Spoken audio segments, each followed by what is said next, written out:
Muy buenas noches, buenas tardes, en cualquier lugar del globo terráqueo donde se encuentren. Bienvenidos a un nuevo espacio en una carta jurídica con corbata sumamente especial con un invitado de lujo que ya procedemos a invitar también así a la doctora Esther.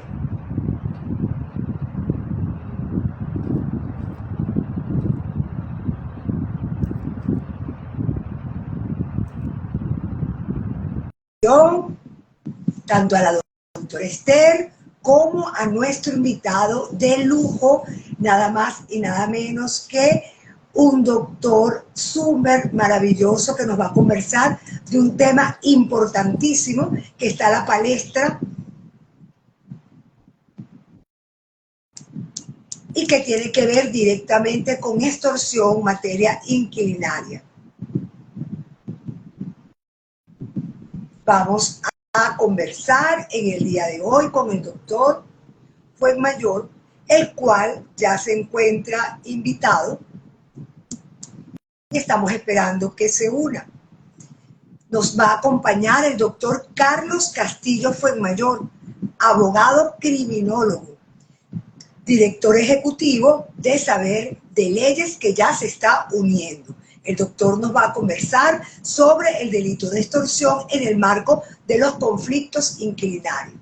Vamos a ver que parece que hay problemas con el Instagram. Ya los volví a invitar a la doctora Esther, ya volví a invitar al doctor Carlos.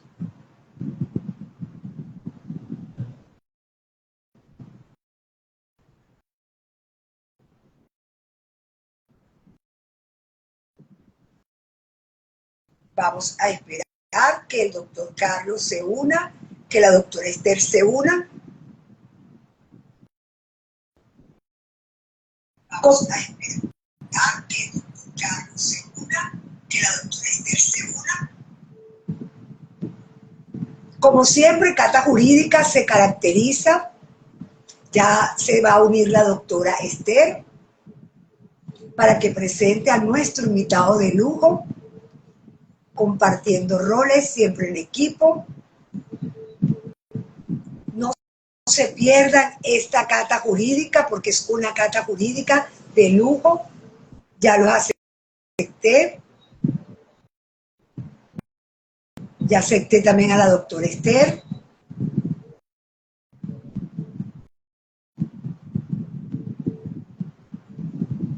Vamos a volverlos a invitar. Si no se puede, ahí está la doctora Esther. Hola, buenas noches, María Alejandra. Hola Esther, ¿cómo estás, mi amor? No te veo, pero sé que estás ahí para que presente a nuestro invitado. Ya le volví a hacer la invitación.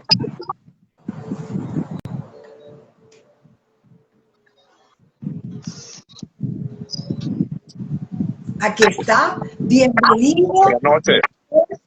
A su casa, a su familia de Cata Jurídica Concordia. Esther, vamos, para que presentes al doctor Carlos.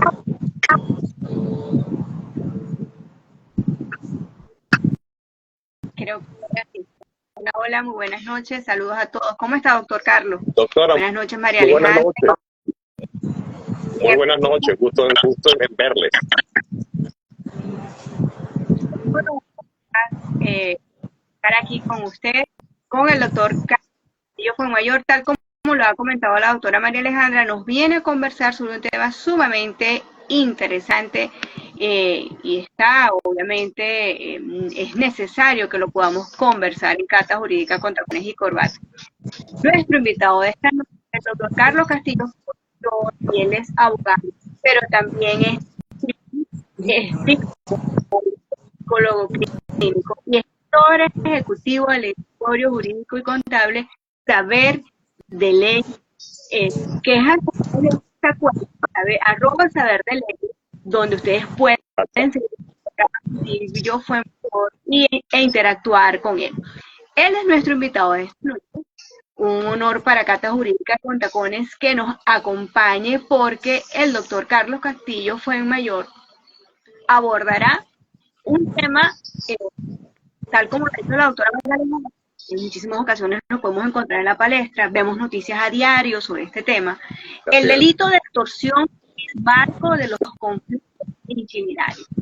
El doctor Carlos Castillo Mayor, abogado, criminólogo y psicólogo clínico, director ejecutivo de Arroba de Leyes, este escritorio jurídico que esta noche nos acompaña, nos conversará sobre el delito de extorsión en el marco de los conflictos inquiliarios.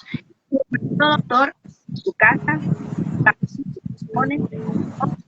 conversar con nuestro protagonista esta noche, así que bien.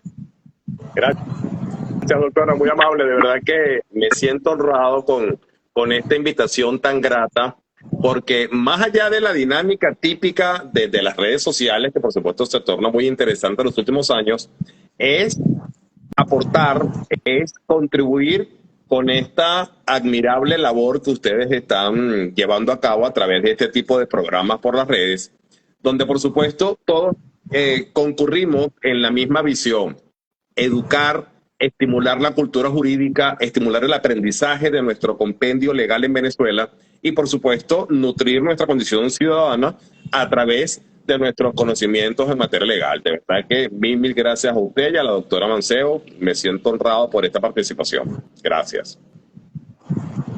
En cuanto al tema de hoy, perdón, sí, disculpe, le escucho, doctora Mancebo. No, le iba a decir que efectuada la presentación, el honor es para Cata Jurídica con tacones y corbata contar con su presencia, y como lo señala Esther, el invitado es quien lleva, ¿verdad?, la batuta, por cuanto el espacio es para ustedes y puede, ¿verdad?, iniciar cuando usted considere. Gracias, doctora, gracias, muy amable. Ok, entonces, sin más preámbulo, debo crear una línea base para facilitar el entendimiento, el origen del concepto y digamos que innovador criterio que se está manejando a nivel de Latinoamérica y que por supuesto se está materializando en la estructura social y legal venezolana bajo este concepto de los llamados conflictos inmobiliarios, entendiéndose que el acceso a una vivienda digna es una figura que siempre está afectada en épocas de crisis o en situaciones irregulares a nivel social, a nivel nacional, y circunstancialmente Venezuela no escapa de ello. Por ende, lo que es el llamado derecho a la vivienda es una figura que está bajo el proteccionismo del Estado venezolano, pero que por supuesto siempre ha estado cuesta arriba porque ha sido muy difícil mantener el equilibrio en la balanza que simula el derecho. Para tú favorecer a una parte, muchas veces, si inclinas mucho la balanza, así sea a favor del deber jurídico, rayas en los extremos de lesionar a la otra parte, como en este caso serían los propietarios. Para nadie es un secreto que en Venezuela, en los últimos años, está prohibido los procedimientos judiciales bajo la figura de desalojo forzoso o desalojo judicial en casos de inmuebles destinados a vivienda, ¿ok? Creo que es importantísimo aclarar que en Venezuela la relación arrendaticia, los contratos inmobiliarios, tienen básicamente una subclasificación. Los contratos sobre inmuebles destinados a uso comercial, los llamados locales comerciales, y los contratos sobre inmuebles destinados a uso doméstico, a uso habitacional, destinados a vivienda. En el primer lugar, estos contratos o estas relaciones contractuales sobre inmuebles para locales están regidos por la SUNDE, ¿ok? La Superintendencia Nacional para la Defensa de los Derechos Socioeconómicos. Pero en el caso de los inmuebles destinados a vivienda, están regidos como ente administrativo por la SUNAVI, que es la Superintendencia Nacional de Arrendamientos de Vivienda. Obviamente, ya al tener esta disparidad, podemos entender que ambas relaciones contractuales están sujetas a distintos ordenamientos jurídicos, en esencia muy parecidos, muy concatenados uno con el otro, pero con algunas variables muy particulares. ¿Por qué? En el caso de los arrendamientos de vivienda o las llamadas relaciones arrendaticias para uso doméstico, uso habitacional, hay algunas limitantes que han rayado en traumas de orden patrimonial para los propietarios, para los dueños de esos inmuebles, en función de lo que muchos juristas hemos llamado una sobreprotección en pro del deber jurídico. Disculpen, no sé, ¿tengo el audio bien? ¿Hay retorno? ¿Se escucha? Se escucha perfecto, doctor. Ok, perfecto.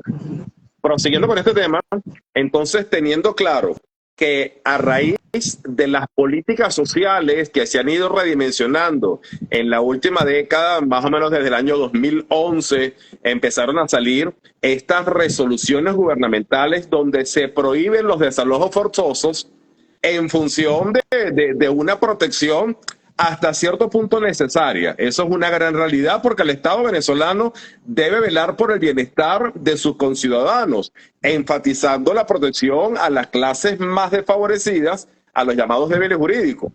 En este orden de ideas, vale destacar que estas reglas o estas visiones de sobreprotección están orientadas o están fundamentadas en los artículos 75 y 82 de la Constitución Bolivariana de Venezuela, ¿ok? Basándose en el derecho a la vivienda y en el derecho a la protección de la familia como célula fundamental de la sociedad. Eso es comprensible hasta cierto punto, por cuanto sí es bien cierto, como lo dice el artículo 75, el Estado protegerá a las familias como asociación natural de la sociedad y como un espacio fundamental para el desarrollo integral de las personas. Las relaciones familiares se basan en la igualdad de derechos y deberes, y así sucesivamente. Creo que es bien amplio y bien específico el contexto del artículo 75, así como el artículo 82, que también hace una relación específica a lo que llamamos ese proteccionismo, ¿ok? Toda persona tiene derecho a una vivienda adecuada, segura, cómoda, higiénica, con los servicios básicos esenciales. En este orden de ideas, considero que es válido esa protección, esa fundamentación del Estado para regular esas relaciones contractuales en materia inquilinaria a favor del deber jurídico. Ahora, ¿qué ha pasado con estos proyectos o estos criterios extremistas? Lamentablemente, el venezolano, que es una de las particularidades del latino, donde tendemos a exagerar en el ejercicio de nuestros derechos, porque tratamos casi que siempre favorecernos al extremo de no interesarnos si perjudicamos al otro. Simplemente buscamos esa satisfacción personal casi que sin límite. Y allí es donde se genera esta segregación de derechos, esta degeneración de los derechos y, por supuesto, damos pie a posibles crisis, como lo está sucediendo en el tema inmobiliario. Para nadie es un secreto que en Venezuela a nadie le gusta alquilar. Hay cientos de personas que prefieren vender el inmueble a precios írritos. Prefieren irse del país por sus razones particulares, que pareciera que el éxodo ha sido una moda, y prefieren dejar sus apartamentos y sus casas vacías a expensas de que un vecino, un familiar se los cuide, con tal de no alquilar, porque se ha generado esa tendencia, esa creencia a que si alquilo mi propiedad, la pierdo. Y circunstancialmente, por la vía de hecho, podemos decir que hay muchísimos casos donde los propietarios, en efecto, no pierden su propiedad, pero pierden la ocupación de la misma, que es una pérdida indirecta, porque después que la alquilas, se hace casi imposible recuperarla en virtud de este proteccionismo, porque te aperturan procedimientos administrativos donde el ente te califica o te regula el canon de arrendamiento a unos costos írritos que no tienen ni la mínima posibilidad de satisfacer las expectativas pecuniarias de cualquier propietario. No hay una regulación, no hay una protección ni sanciones contra los ocupantes respecto al estado, al uso, al cuidado, la manutención del inmueble. Entonces estamos hablando que ahí comienza un abanico de factores que se perfilan como elementos muy lesivos a la propiedad, muy lesivos a estos ciudadanos que por necesidad, interés o en el ejercicio de sus derechos alquilan. Y lamentablemente eso ha deprimido muchísimo el mercado inquilinario venezolano. Ahora, entendiendo esta premisa, se dan casos muy, pero muy particulares, donde como experto en la materia o digamos conocedor de la materia, porque digamos que en la práctica es lo que hace al maestro, nadie se la sabe toda, pero cada caso, cada experiencia, cada controversia es una fuente de aprendizaje. Hemos notado que estos inquilinos en muchísimos casos llegan al extremo de chantajear, llegan al extremo de condicionar, llegan al extremo, conforme a la ley, de extorsionar a los propietarios, condicionándolos a ciertas figuras, a ciertas exigencias para entregarle el inmueble. Por supuesto, esto degenera ese supuesto estado de necesidad, porque cuando un inquilino pasa a esta postura casi que de capricho, a exigir pagos, a exigir que te den otra vivienda similar en el mismo sitio porque tiene su derecho a que se mude, pero no va a deprimir su nivel de vida porque el interés superior del niño, porque las necesidades habitacionales cerca del trabajo. Y entonces relajamos estos principios de necesidad que estoy citando en inicio respecto a los artículos 75 y 82 sobre el derecho a una vivienda digna y la protección del Estado en función de la unidad familiar, y dejamos de ser estas víctimas vulnerables, valga la redundancia, a ser esos elementos de orden criminógeno, esos elementos casi que delincuenciales, cuando el inquilino de forma maliciosa y descarada condiciona al propietario a circunstancias específicas para devolverle el inmueble. Y lamentablemente el Estado venezolano, a través de sus órganos, en este caso el Ministerio Público, se había estado haciendo la vista gorda con estas situaciones. Y digo había estado haciendo la vista gorda tiempo pasado, porque sí me parece muy oportuno que los nuevos criterios, comentarios del ciudadano fiscal general de la República, Tarek William Saab, han dado unos sesgos de conciencia, de sensatez respecto a este oportunismo que manifiestan muchos inquilinos, haciéndose de inmuebles sin ningún tipo de justificación, muchas veces sin encuadrar en ese estado de necesidad y protección a la familia, sino simplemente prela su interés económico, su interés pecuniario, su comodidad, que no tiene nada que ver factor comodidad con factor necesidad. No tiene nada que ver el factor de la protección a la dignidad y el uso de una vivienda a la condición e interés pecuniario de que no, yo quiero esa vivienda porque yo quiero vivir, si estoy en Caracas, yo quiero vivir en La Boyera, o yo quiero vivir en El Paraíso, yo quiero vivir en una zona céntrica, yo no tengo por qué vivir en la zona oeste.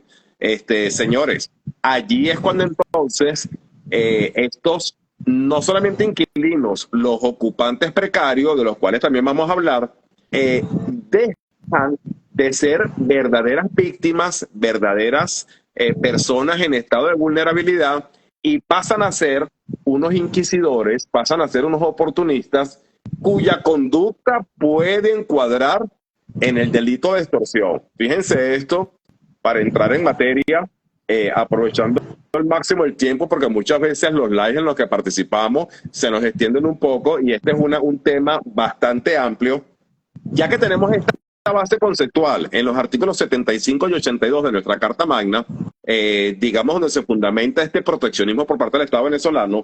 Pasamos entonces a la parte ya del derecho penal formal, y podemos entonces referirnos a la ley contra el secuestro y la extorsión, que en su capítulo 3, artículos 16 y 17, habla directamente sobre la definición de extorsión, diciendo, artículo 16, quien por cualquier medio capaz de generar violencia, engaño, alarma o amenaza de graves daños contra la persona o bienes, ahí es donde hago un llamado a la atención, porque en Venezuela contamos con una estructura legal exquisita, excepcional, súper garantista, pero lamentablemente ni siquiera los mismos abogados nos dedicamos a leer con profundidad, nos dedicamos a leer entre líneas, nos dedicamos a entender el espíritu del legislador, como llamamos los juristas.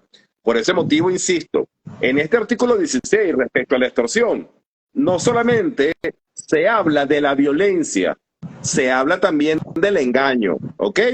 Cuando tú engañas, cuando tú falseas la realidad, cuando tú mediante una mentira, tú induces al error de la víctima, estás dando los primeros pasos para la extorsión. Recordemos que el engaño es una forma de constreñir la voluntad. Y el artículo reza exactamente que es graves daños contra persona o bienes. Es decir, cuando yo a través de una violencia, de un engaño, de una amenaza, constriño tu voluntad y te genero perjuicio contra tus bienes, contra tu propiedad, mi conducta puede encuadrar en extorsión, que es lo que necesitamos que entienda la ciudadanía, incluso que entiendan muchos jueces y muchos fiscales, porque este es un tipo penal que no se acostumbra a verse en la práctica de los conflictos inmobiliarios, pero es que las conductas restringidas y por supuesto sancionadas por el derecho penal, tipificadas como delito, no son estrictamente supeditadas a una materia o a una condición. En cualquier actividad, cualquier desenvolvimiento cotidiano, ciudadano, si la conducta desplegada tiene factores como el dolo, la voluntad criminal, la intención, la malicia, y en este orden de ideas, tu conducta encuadra en un delito tan complejo como el de la extorsión, es derecho que la víctima formule sus denuncias, sus argumentos, sus alegatos y sustento en materia legal para exigir la administración de justicia conforme al debido proceso. Prosigo con el artículo 16, que dice exactamente: constriñe el consentimiento de una persona para ejecutar acciones u omisiones capaces de generar perjuicio en su patrimonio o en el de un tercero. Ahí podemos ver que el daño de orden patrimonial enmarcado en el contexto de la extorsión, según el artículo 16 de la ley contra el secuestro y la extorsión, encuadra perfectamente en estas conductas maliciosas que asumen algunos inquilinos, algunos ocupantes, donde te dicen vulgarmente: mira, yo tengo tu casa y no te pago mensualidad, no te pago arrendamiento porque no tengo dinero o no me da la gana. Porque simplemente tú ves que no tienen dinero para cancelar el canon de arrendamiento. Pero tú lo ves con carros cuyo modelo puede ser un carro más costoso el que ostenta el ocupante que el propietario del inmueble. ¿Ok? Entonces, cuando estos sujetos de verdad te condicionan descaradamente: mira, yo me voy, yo me mudo, pero dame $5,000 porque yo necesito pagar un depósito. No, yo me voy a mudar, pero necesito $10,000 para dar la inicial y poder mudarme. Dame tanta cantidad de dinero porque voy a montar un negocio con el que me voy a sostener y de esa manera te desalojo tu inmueble. Señores, esas propuestas, que yo incluso las veo hasta indecorosas, no son más que una vulgar extorsión. Y eso a tenor de lo preceptuado del artículo 16 de la ley contra el secuestro y la extorsión. Pero incluso no solamente este concepto básico de la extorsión encuadra en esta situación. Pasamos a incluso el artículo subsiguiente, el número 17, que habla de la extorsión por relación especial. Y hago énfasis en este artículo porque precisamente aquí pareciera sobre redimensionarse, y valga lo enfático de la expresión, para calificar la extorsión en relación especial en estos casos de derecho inquilinario. En el día de hoy tuve la oportunidad vía telefónica de medio interactuar con un amigo, un funcionario del CICPC, especialista en extorsión y secuestro, por supuesto, miembro de un órgano tan especial y profesional como el Cuerpo de Investigaciones Científicas Penales y Criminalística, que le extrañó. Oye, yo soy experto en extorsión, en secuestro, o sea, no me va a confundir una cosa con la otra. Pero entonces ahí es cuando discutimos, porque la ley está sujeta a interpretación, la ley está dispuesta para todo, no hay que ser abogado para entender la ley, como decimos en nuestro bufete, no hay que ser abogados para saber de leyes, todos necesitamos saber de leyes, y fíjense lo preceptuado en el artículo 17 de la misma ley contra el secuestro y la extorsión. Artículo 17, quien se valga de una relación contractual, señores, así lo dice literalmente, quien se valga de una relación contractual, laboral o de confianza para extorsionar a una persona con el fin de obtener de ella o de terceras personas dinero, títulos, bienes, bienes, la propiedad de tu apartamento, tu casa, documentos, beneficios o acciones o omisiones capaces de generar perjuicio a su honor, perjuicio a su reputación, perjuicio a su patrimonio o la eficacia o eficiencia de la administración pública, será sancionado o sancionada con prisión de 8 a 15 años. Se dan cuenta que en el artículo 17, correspondiente al capítulo 3 de la ley contra el secuestro y la extorsión, se habla de la extorsión por relación especial, y haciendo énfasis en que esta relación especial está supeditada a ese vínculo contractual que existe entre el inquilino y el arrendador, entre el propietario y el arrendatario, el ocupante. Porque una de las premisas aquí en Venezuela, muy destacadas en materia de derecho inquilinario, radica en que la relación contractual no está supeditada a la formalidad del contrato. Conforme a derecho, si nosotros alquilamos un inmueble, nosotros debemos plasmar las condiciones de ese vínculo contractual en un documento, llevarlo a notaría para autenticarlo, o por lo menos colocar unos testigos, llevarlo a la SUNAVI para que la SUNAVI como ente administrativo lo homologue. Pero la misma ley establece que la inexistencia de esas formalidades no extingue la relación contractual. ¿Qué quiero decir?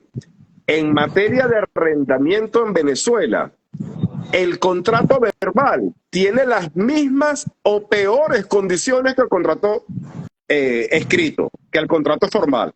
Porque incluso una desventaja es que en el contrato verbal, el término de la relación contractual se entiende a tiempo indeterminado. Toda vez que se demuestra una relación contractual, la casa es tuya, pero yo la ocupo, con tu permiso, me diste la llave. La casa es tuya, pero todos los meses yo te pago un canon de arrendamiento. Ya con esos elementos ya se materializa la relación contractual de manera verbal, sin que exista un contrato formal.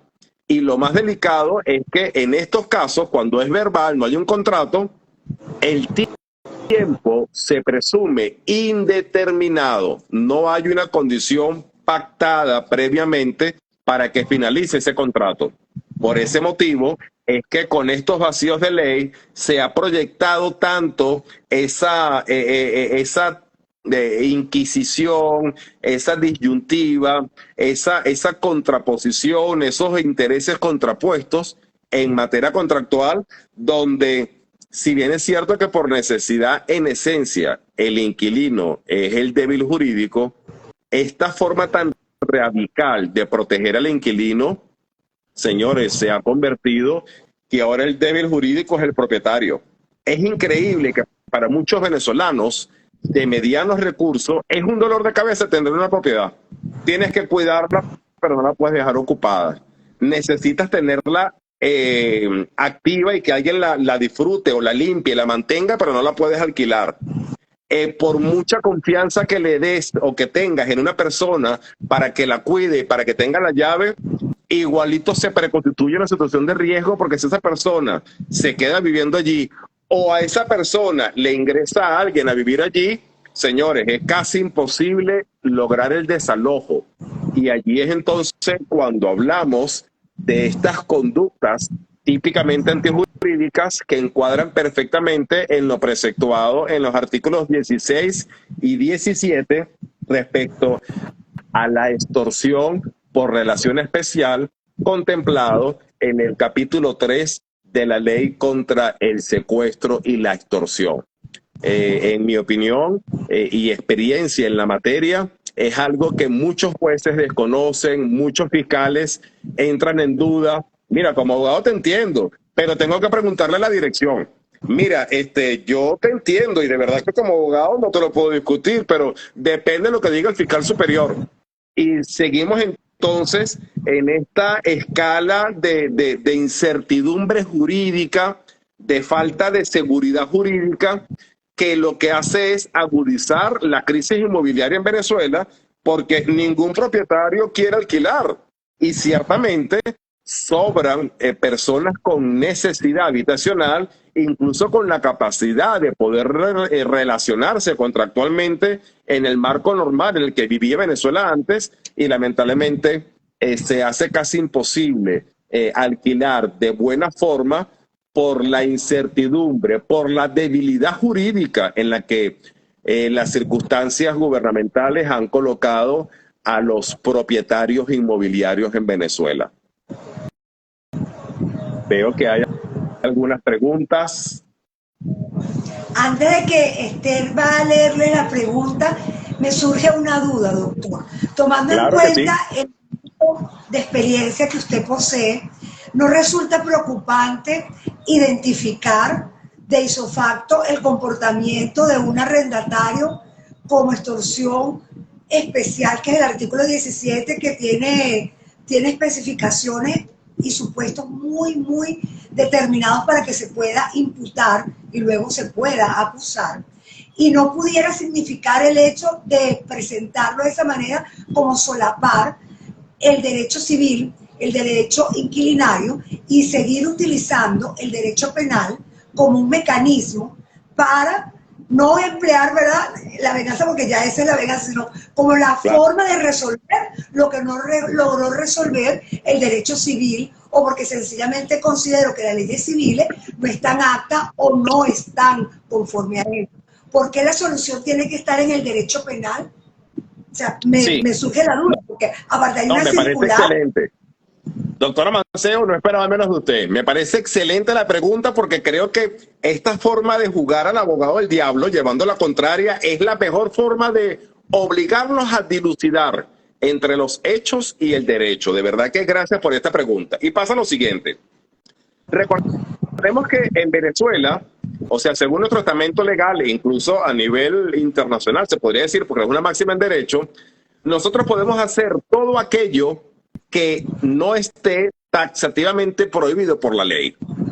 Yo en lo personal, valga la redundancia, sí critico mucho esta tendencia a lo que llamamos el terrorismo judicial, a tratar de utilizar la materia penal para dilucidar, para resolver controversias típicas de la materia civil o la materia mercantil. Estoy de acuerdo. Ahora, entiéndase algo. Cuando nosotros incumplimos un contrato, estamos supeditados al ámbito civil. Esto es verdad. Pero cuando nosotros estamos lesionando la propiedad de un tercero, estamos generando lesiones, trastornos, daños que están taxativamente regulados en el área del derecho penal.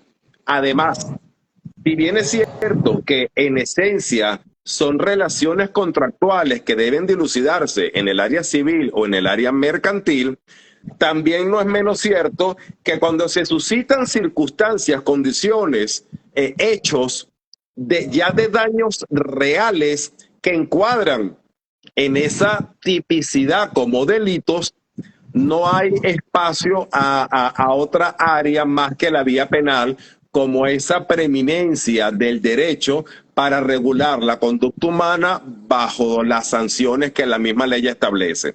Entonces, sí estoy de acuerdo con que hay una delgada línea. No se puede caer en el extremismo donde algunos propietarios hagan gala de sus contactos, de sus intereses económicos, de sus bondades, para utilizar una materia en función de su beneficio. No.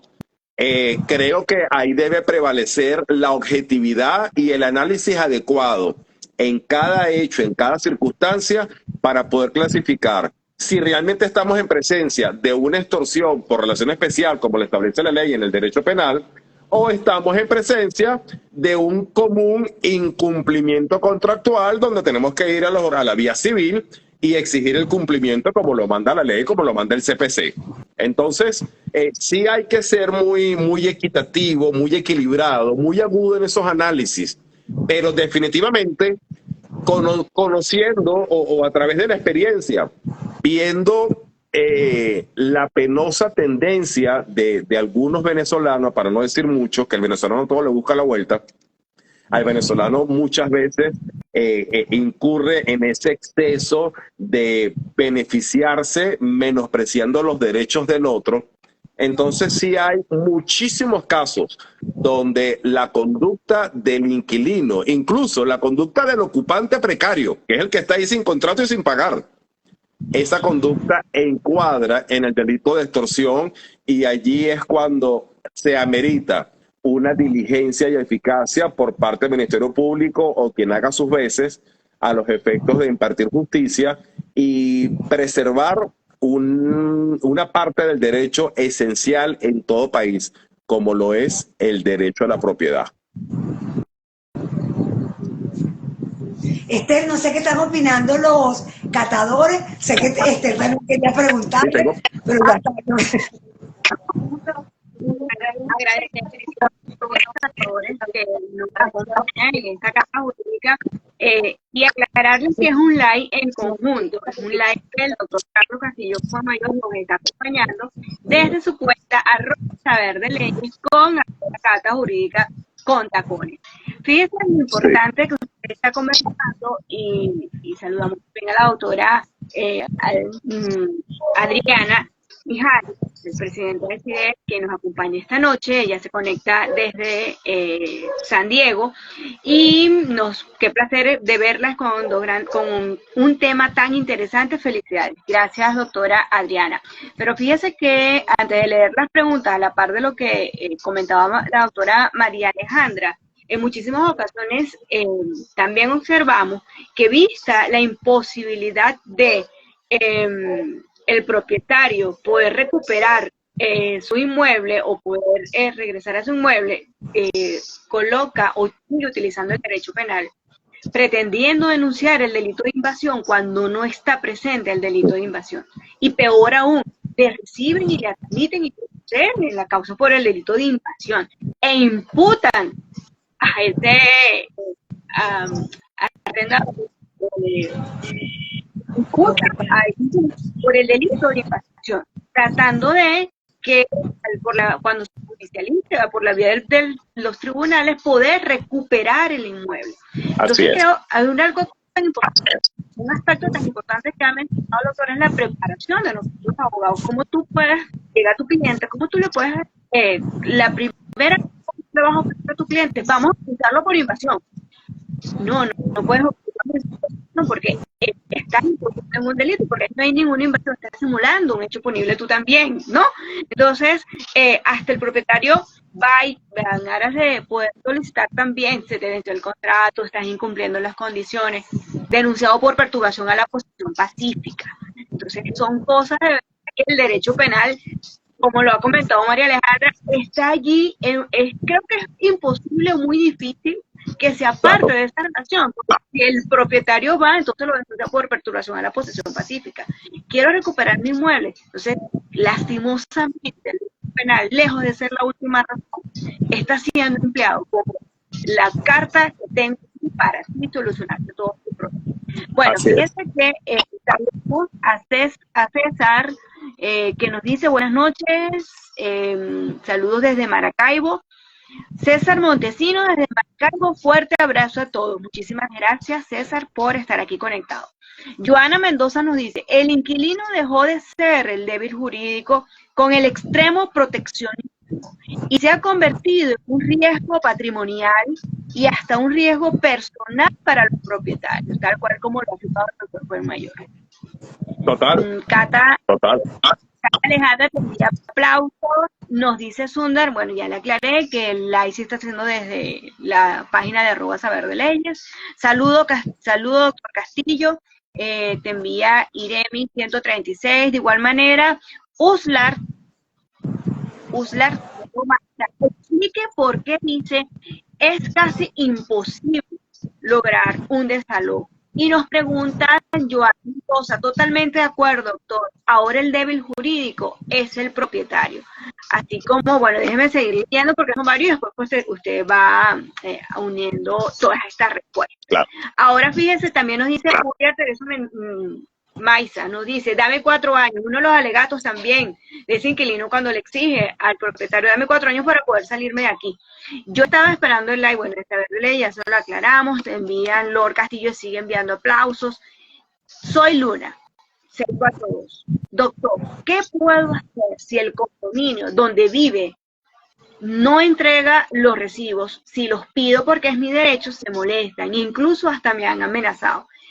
@Ciencias por la Verdad, saludo a la doctora María Raquel, que también está aquí presente desde Ecuador. Alejandra lo presenta, y si el inquilino es correcto, ¿cómo se protege del propietario abusador? Son las dos parámetros que en este momento habíamos comentado. Sundari, ¿qué tiempo se establece la arrendaticia? ¿Y es legal aumentar el cambio teniendo un mes alquilado? Pregunta Sundari. Joana Mendoza, totalmente de acuerdo, doctor. Ahora el débil jurídico es el propietario. ¿A cuál ente público si se presenta este tipo de extorsión que usted nos ha desarrollado en esta carta jurídica? Y Uriel Teresa Baiza nos dice, explica por qué dice que es imposible lograr un desalojo. La doctora Diana nos pregunta, ¿usted la figura de la restitución ejecutada en la materia penal? ¿Son algunos a este? Sí. Sí. Procedemos con algunas respuestas. Claro, doctor.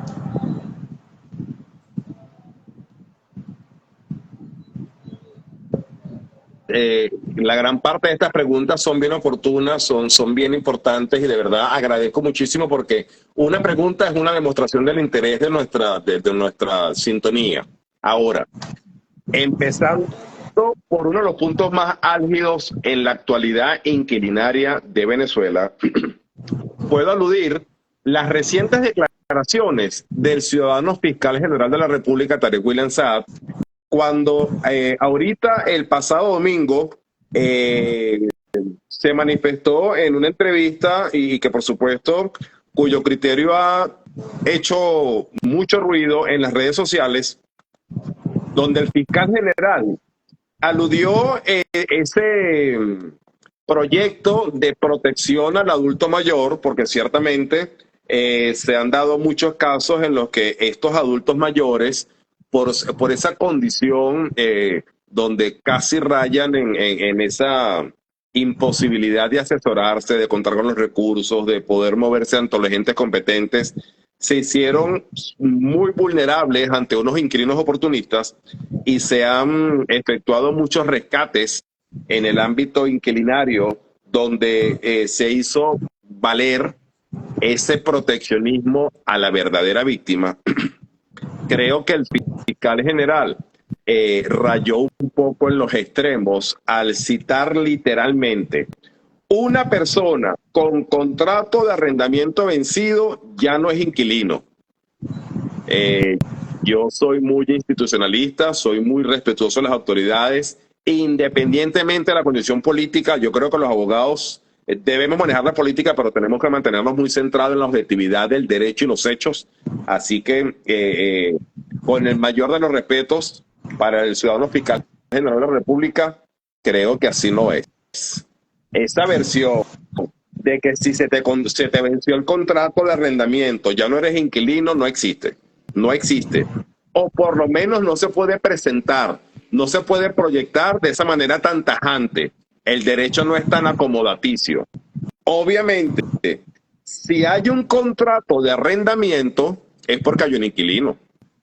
Y si ese contrato se vence o ese contrato se incumple o ese contrato es objeto de alguna rescisión contractual o alguna impugnación contractual o simplemente ya no se cumple, señores, podría extinguirse el contrato, pero la cualidad de inquilino no se pierda así tan fácil. Y no es algo a criterio muy personal, es tal cual lo que establece la ley.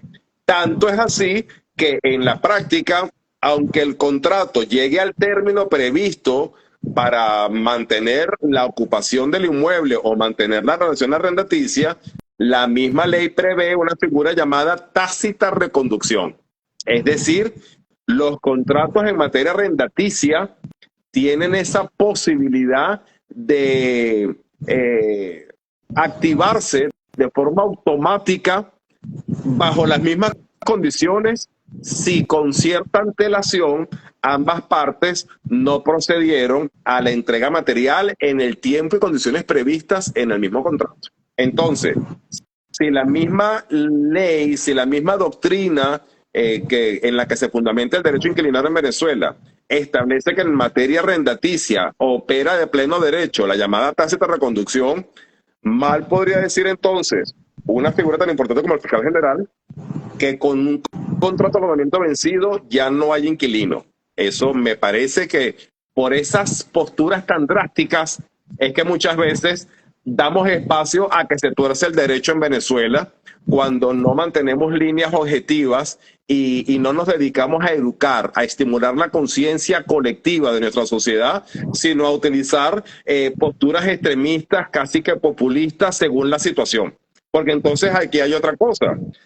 Si según el dicho del fiscal general, toda persona con un contrato de arrendamiento vencido ya no es inquilino, yo me hago una pregunta. ¿Y entonces qué pasa con todos los ocupantes precarios? Porque a la luz del derecho inquilinario, entiéndase que el ocupante precario es esa persona que ocupa un inmueble, que permanece, hace vida en un inmueble, constituye su domicilio en un inmueble y no paga ni medio. No tiene contrato, ni verbal, ni escrito, no tiene responsabilidad, no reconoce al dueño o lo reconoce, pero simplemente le dice no me puedo ir, no paga canon de arrendamiento, no está sujeto a ninguna figura contractual. Ese es un ocupante precario. Y en la práctica, en Venezuela, los ocupantes precarios son casi la misma cantidad de los ocupantes formales, de los inquilinos regulares. Esos ocupantes precarios, como no tienen contrato, no son inquilinos y ahí yo pregunto, entonces, ¿qué hacemos con ellos, ciudadano fiscal? Porque igualito estamos hablando de que están atentando contra la propiedad, están generando lesiones. Y estos ocupantes precarios, cuando le dicen al dueño del inmueble, no te pago mensualidad porque no tengo para pagarte, no estoy trabajando. No te pago mensualidad porque no tengo contrato contigo, no estoy obligado y el Estado me protege. Y si tú quieres que yo me vaya, me das un carro para yo trabajar de taxi o me alquilas un apartamento en tal parte para yo estar cómodo, por lo menos 6 meses pagos por adelantado, o me das tanta cantidad de dinero porque me voy del país. Cuando lo condicionan a la entrega o a ser favorecido con algunas dádivas o beneficios sin una limitante contractual, eso es extorsión por relación especial. Eso encuadra perfectamente en el artículo 17 de la ley contra el secuestro y la extorsión. Esas son las cosas en las que ojalá el ciudadano fiscal general de la República nos regalara un espacio para dilucidar en el marco del derecho estos ápices tan importantes en función de la cultura jurídica que debería estimularse en la sociedad venezolana.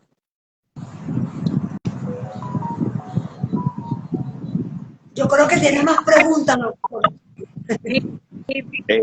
Aquí era una de esas preguntas, fíjate, una de las preguntas era precisamente el tema del condominio en el edificio. ¿Qué hacía ella?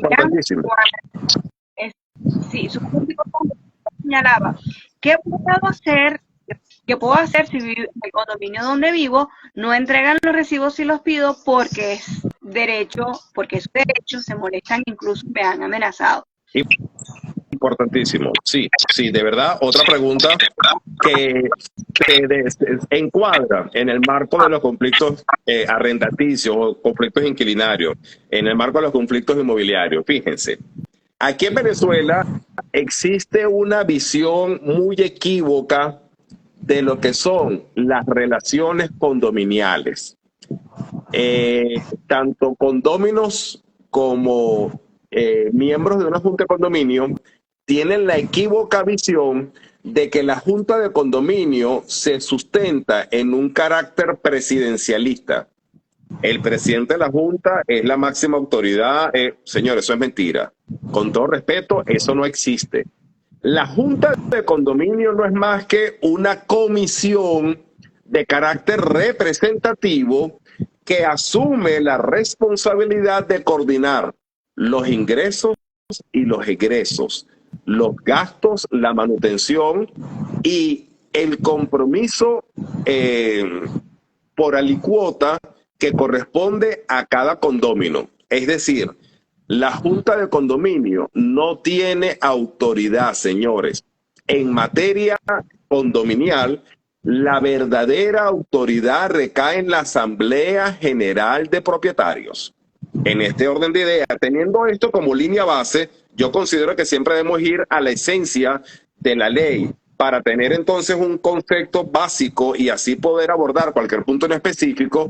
Podemos entender que cuando un propietario se dirige a un miembro de la junta para pedirle su recibo o pedirle cualquier información, está en su absoluto derecho y es obligación de la junta satisfacer esas expectativas. Es más, no solamente cuando pago, tengo derecho a que se me dé el recibo, tengo derecho a exigir que el recibo venga con una especificación de la relación de gastos en ese mes y hasta de los soportes para sustentar el monto por el cual yo estoy pagando como propietario.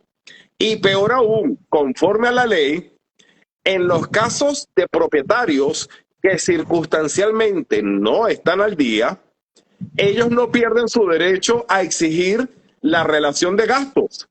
Ellos no pierden el derecho a estar al tanto de los ingresos, egresos, los gastos como tal que la junta o la administradora haya realizado en cualquier fecha, porque eso es un derecho innato que no se relaja por el incumplimiento del pago mensual. Eso está orientado al bien común y a la manutención de las áreas comunes de la estructura general, bien sea la residencia, edificio u urbanización, que es responsabilidad de todos. Entonces, no hay espacio, no es lícito, no es viable que una junta de condominio se atribuya facultades extraordinarias, como que si fueran una autoridad dentro de la residencia, para ellos molestarse porque le piden recibos u ofenderse porque le piden una relación detallada de los gastos. No, no, no, no. Eso es un derecho absoluto que le corresponde a cada miembro, a cada copropietario, o mejor dicho, a cada condomino. Otra Siguen las preguntas, doctora. Sí, Todo muy emocionante. hay otra pregunta. Saludamos a la doctora Belkis también de Trujillo. Muchísimas gracias por estar aquí conectados y acompañar también al doctor Carlos Castillo Mayor. Fíjese, acá, doctora, hay otras interrogantes, hay muchas preguntas. Entre ellas nos comentan, Luis Sandoval nos comenta: buenas noches, doctor, ¿podría hacer un live sobre el abuso de la Junta de Condominio? Sí. Joana Sánchez, ¿tendrá algunas dudas? Yo tengo, por ejemplo, que comenté cuáles son los requisitos que se necesitan o toman para alquilar o decidir el monto de alquiler y cómo se hace con el condominio de cobra. Joana, la misma Joana, cobra aparte del pago de la mensualidad o va dentro del pago del alquiler o la mensualidad. Y si se vive en un edificio, ¿cuáles son los pagos de condominio que debe pagar el inquilino y, por ejemplo, el dueño? Bueno, Ivana, creo que te voy a hacer otras preguntas que están aquí. Uno de 018 nos dice: ¿qué tiempo tiene el inquilino para dejar el inmueble al vencerse el contrato? Y si es obligatorio consumir el depósito, también nos pregunta Juno Piso 08. Hay muchas otras preguntas, porque fíjate, por ejemplo, este tema también está presente con el tema de los inquilinos. es legal que en el recibo se refleje el pago en bolívares y pago en divisas. Eso nos pasa a todos, hasta en el colegio, ¿no? En todos los lugares que tú vas a consumir. De igual manera nos comenta Joana Sánchez, debo pagar todo lo que es prioridad del edificio, ejemplo, bombas, repuesto del ascensor, que son cosas mayores. El inquilino paga mantenimiento de ascensores, áreas comunes, y por ejemplo, con los servicios públicos como CanTV y Luz, sabe que en el año 2022 a finales hubo un incremento de la luz y el CanTV, recuerda, entiendo que el inquilino debe pagar su consumo y el dueño. Bueno, hay una situación particular y muy personal que tiene Joana con respecto a su inquilino. Ella está presentando una situación en el edificio donde ella vive. Pero la doctora Cristina, desde ella nos había hecho una pregunta. ¿Existe la figura de la restitución ejecutada en materia penal en Venezuela? Perdón, no entendí la pregunta. Ella nos pregunta, ¿existe la figura de la restitución ejecutada en materia penal? No. El procedimiento. No. Fíjense. Ok. La restitución en materia penal se practica en casos muy extraordinarios y se practica bajo la figura de una medida innominada. ¿Ok? En una medida innominada que se podría acordar por la vía penal según circunstancias muy específicas y según el cumplimiento de un debido proceso. Recordemos que la vía penal, si es una de las áreas más inquisitivas del derecho, también es cierto que es una materia en la que se exige el máximo cumplimiento y respeto del debido proceso y el derecho a la defensa. Ahora, la verdadera acción restitutiva es a través de la vía civil. Incluso hay muchas figuras como el interdicto posesorio o el interdicto restitutivo o como esas medidas cautelares que se acuerdan en vía civil para garantizar el derecho de ambas partes. ¿Ok? Sí concuerdo con la acotación que temprano hizo la doctora Mancebo en que no debemos estar supeditados a esa incursión en el derecho penal para dilucidar relaciones contractuales o contrapuestas que en esencia deben manejarse bajo la esfera del derecho civil. ¿Ok? Hay que ser bien restrictivo con ese paso a la vía penal para resolver los conflictos inmobiliarios. Había otra pregunta respecto al condominio que creo que llama bastante la atención. ¿Cuál sería? Ok. Todo esto, aunque son preguntas, muchas preguntas, creo que hay un punto clave que puede servir de base para abarcar varias preguntas. ¿Ok? Es cierto que la responsabilidad de pagar el condominio puede supeditarse al inquilino. Insisto, puede supeditarse al inquilino. Ahora, eso es como parte de la relación contractual. ¿Qué quiero decir con esto? Si el inquilino ingresa al inmueble bajo un contrato formal y en el contrato versa que el inquilino, como parte de su canon de arrendamiento, debe cubrir los gastos por concepto de condominio, es válido. Eso es válido.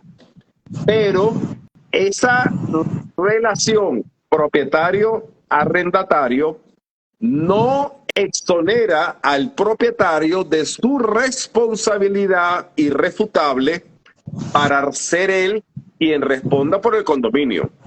En materia de derecho, hay una figura elemental denominada protect rent, donde se le atribuye al propietario de manera exclusiva la responsabilidad de cubrir con los gastos en materia condominial. Que el propietario lo haga parte de una relación contractual con un tercero, con un inquilino, y obliga al inquilino a que el inquilino pague, es derecho del propietario. pero también es derecho de la Junta de Condominio o quien haga las funciones de administración recurrir directamente al propietario cuando el inquilino no cumple. Y no hay posibilidad de que el propietario se exonere, se justifique, se excuse diciendo, aquí está el contrato, el inquilino que está viviendo está en la obligación de pagar. Eso no existe. Por el principio de derecho, pro tempore, la responsabilidad de los gastos equitativos a las áreas comunes, a los gastos condominiales, son estrictamente responsabilidad del propietario. Creo que ese principio da espacio para entender elementos fundamentales en el derecho inquilinario venezolano y, por supuesto, dilucidar algunas dudas al respecto. Incluso se pudiera agregar que si están en los casos de edificios, existe supuesto, tal cual como usted lo está explicando en la ley de propiedad horizontal, Total. que se obliga al propietario a efectuar determinados pagos. Eso Total. significa, fíjense, que los catadores están tan interesados que, como todos lo hacemos intencional, la doctora Esther y yo, para que los invitados no solamente estén una vez, sino muchas veces, porque forman parte de nuestra familia, que de un delito de extorsión o relacionado con lo que pudiera significar el contexto inquilinario, pues también va pronto un live que tenga que ver directamente con los inquilinos, qué pasa con ellos, hasta dónde llegan sus derechos, de qué manera sus deberes no se pueden convertir en la piedra, ¿verdad?, para el propietario, de que cuando quieren el propietario se vuelve y cuando quieren no, la manera como pueden comportarse. Ya nos están pidiendo un segundo. Así es, así es. Bueno, el compromiso es tácito porque de verdad creo que nos debemos a nuestro público, a nuestros ciudadanos, a nuestros colegas que por supuesto manifiestan este interés de quienes tenemos algo de experiencia en una materia particular, y yo considero que la mejor ventaja del conocimiento está en compartirlo. Además de que en esta interacción uno aprende cada día más. Siguen preguntando. Sí, siguen preguntando. Hay una pregunta muy particular que es algo que Joana Sánchez comenta. Aquí en Venezuela, bueno, son cosas muy particulares. Aquí en Venezuela una habitación con una cama, mesita y baño es hasta en dólares. ¿Cómo se rige el pago del canon y qué características o elementos toman para poner precios? Es algo muy objetivo. O un apartamento semiamoblado o sin nada en dólares. ¿Qué parámetros se rigen para poner precios? Ok. Le pregunto. En materia inmobiliaria, ahí sí hay una influencia determinante en unos principios de derecho inmobiliario, que es la ubicación del inmueble. Incluso en el ámbito inquilinario, que es una consecuencia o un apéndice de la materia inmobiliaria, todo va a depender de la ubicación del inmueble. Ni siquiera de su estructura, porque en cuanto al nivel estructural, basta simplemente con que el inmueble cumpla con las funciones de habitabilidad básica, los servicios, seguridad, ventilación, iluminación, ¿ok? Todo eso va a depender de lo que se plasme en el contrato. Pero los montos siempre están supeditados a la ubicación del inmueble. Ahí de verdad que no hay mucho que explanar. Ahora hay dos factores a valorar. Número uno, la relación contractual puede establecerse en dólares. Eso es una realidad. Y a la luz de la actualidad venezolana, todos sabemos que en Venezuela la moneda de mayor interacción contractual es el dólar, ¿ok?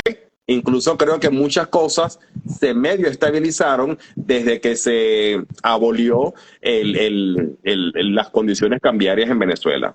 Ahora, el que exista el derecho y sea lícito contractar en dólares no significa que el venezolano pierde su derecho a pagar en bolívares, ¿ok? Así tú pactes, así tú contrates en dólares, siempre vas a tener el derecho de cancelar el monto estimado en dólares como tasa referencial, pero en bolívares, a la tasa fijada por el Banco Central de Venezuela para el momento en el que tú vas a hacer la cancelación de tu canon de arrendamiento. Eso es sine qua non. Es Así tú importante lo que está asumas señalando. pagar en dólares o en euros, siempre vas a poder pagar en bolívares.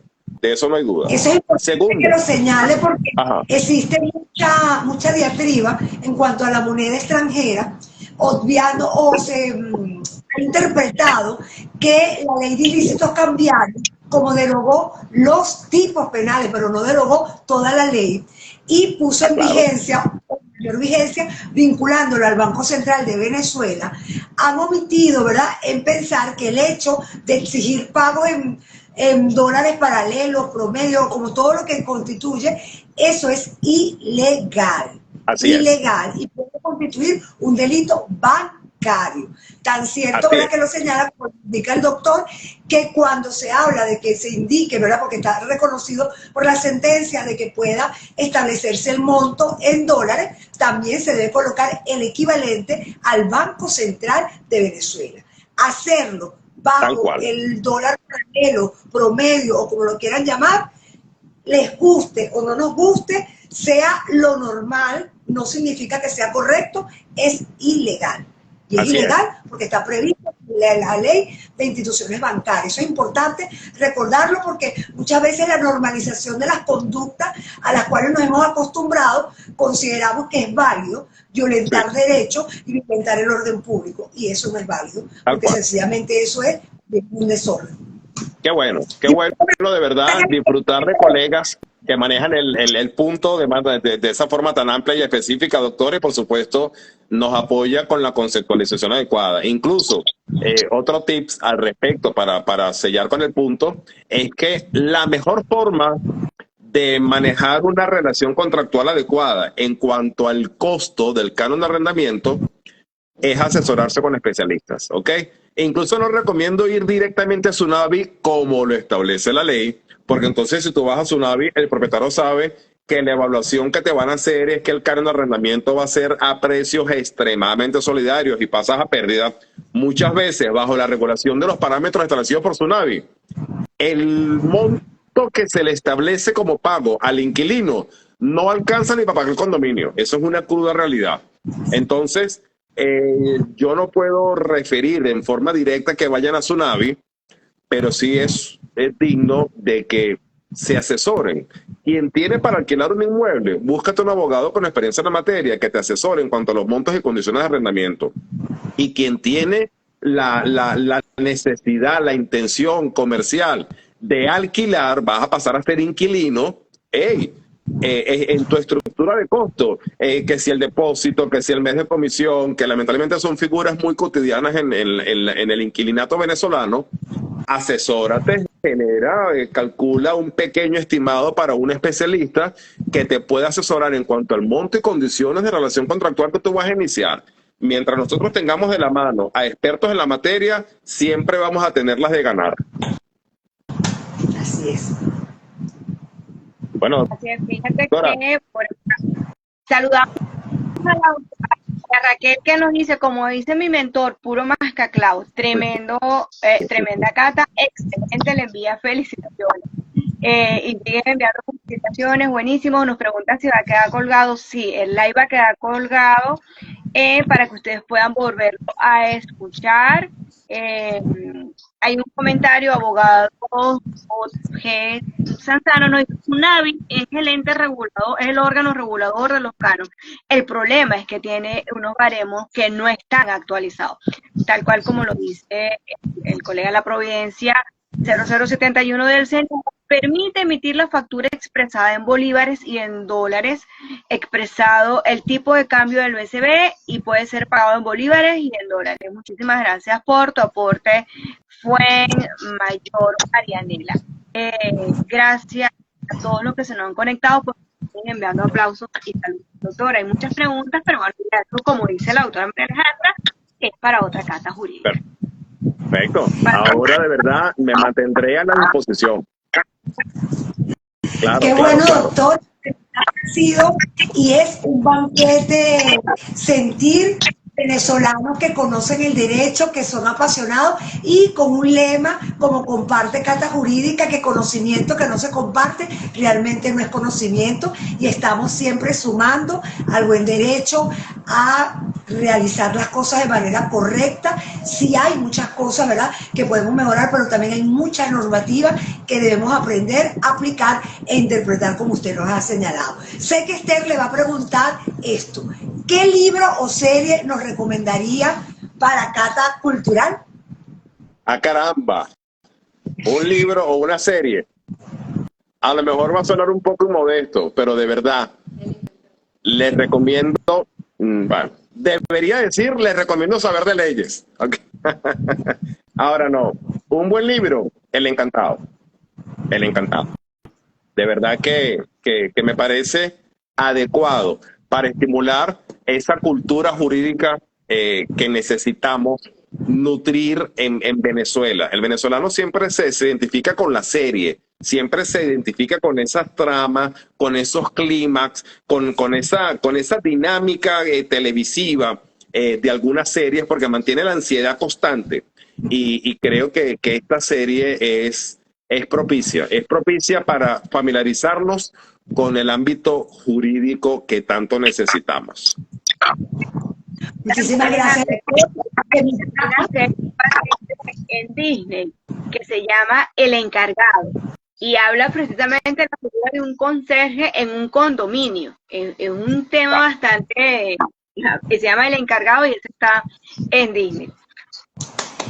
Así es. Muchísimas gracias. Doble recomendación de Esther y de nuestro supercatador que forma parte de nuestra familia. De mi parte, doctor, abrazos.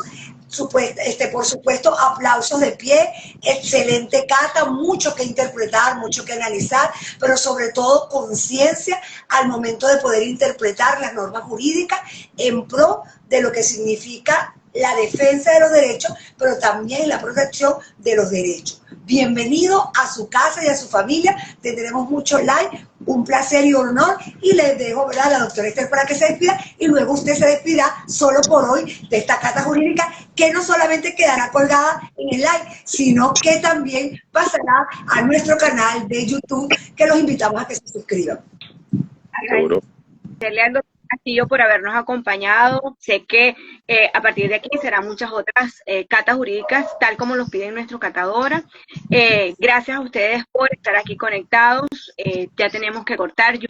Joana Sánchez tiene muchas preguntas, pero bueno, ya será para otra cata jurídica. Con tapones y corbatas, puedes seguir @saber de leyes y contactar al doctor Carlos Castillo Fuenmayor.